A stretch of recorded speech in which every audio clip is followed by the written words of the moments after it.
Hello, this is Danielle Yawowiecka with the BBC News. President Biden has appealed for a ceasefire and a halt to human rights abuses in Ethiopia's Tigray region as his administration steps up pressure to end the conflict there. Mr. Biden said forces from Eritrea and Ethiopia's Amhara state must withdraw from Tigray. Steve Jackson reports. This was President Biden's strongest statement yet on the conflict in Tigray. He called on all parties, in particular the Ethiopian government and Eritrean forces, to grant immediate humanitarian access to the region in order to avoid a widespread famine. He appealed for dialogue to resolve the conflict and promised American support for the process. Thousands of people have been killed and many more displaced since the fighting began 6 months ago. After being criticised for a faltering initial response to the conflict, the Biden administration has been stepping up the pressure on the Ethiopian government over the many human rights abuses in Tigray. Chinese officials have warned that efforts to determine the exact origin of the coronavirus must not be politicised. The remarks from the Chinese embassy in Washington follow an instruction given by President Biden to the US intelligence services to examine where the virus came from and report back to him within 90 days. There's been growing speculation in US media that COVID-19 accidentally leaked from a Chinese laboratory. The Australian state of Victoria has announced a 7-day lockdown starting at midnight on Thursday to contain a new outbreak of COVID-19. At least 34 people have tested positive for the disease in the state. The outbreak is believed to be linked to a leak from a quarantine hotel in Melbourne. Here's Shaima Khalil. It is the strictest measure, I think, we've seen since Melbourne was the epicenter of Australia's second wave that started last June, where 800 people died.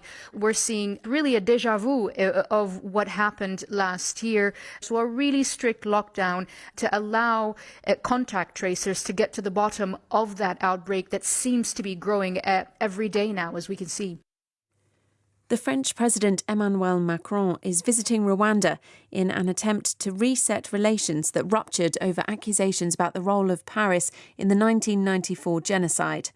Our Africa correspondent Vivian Nunes reports. President Macron wants an end to the frosty relationship with Kigali that has lasted a quarter of a century. The breakthrough came in March when a commission appointed by the French president published its findings criticising France's role in the 1994 genocide. The historians concluded France bears heavy and overwhelming responsibilities and was blind to genocide preparations, though not complicit in the slaughter of 800,000 ethnic Tutsis and moderate Hutus.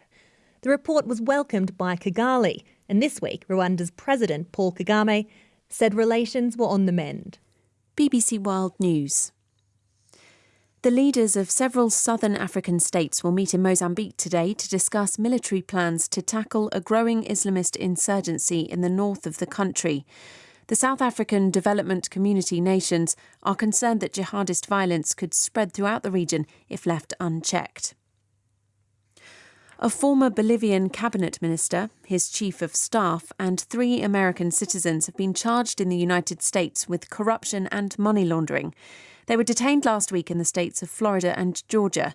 The Justice Department said the Bolivian officials took bribes from the US businessmen who won multi-million-dollar contracts to supply tear gas and other non-lethal equipment to the Bolivian government.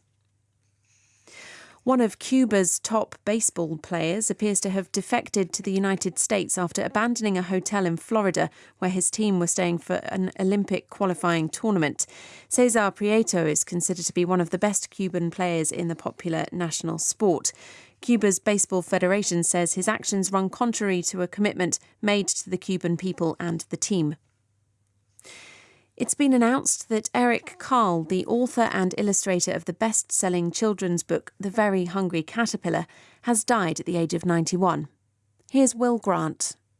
For generations, Eric Carle's classic tale of The Very Hungry Caterpillar has been a firm favourite and much-loved read for millions of children and their parents around the world.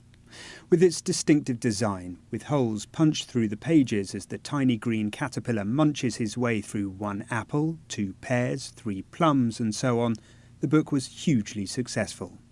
It was translated into dozens of languages and sold tens of millions of copies.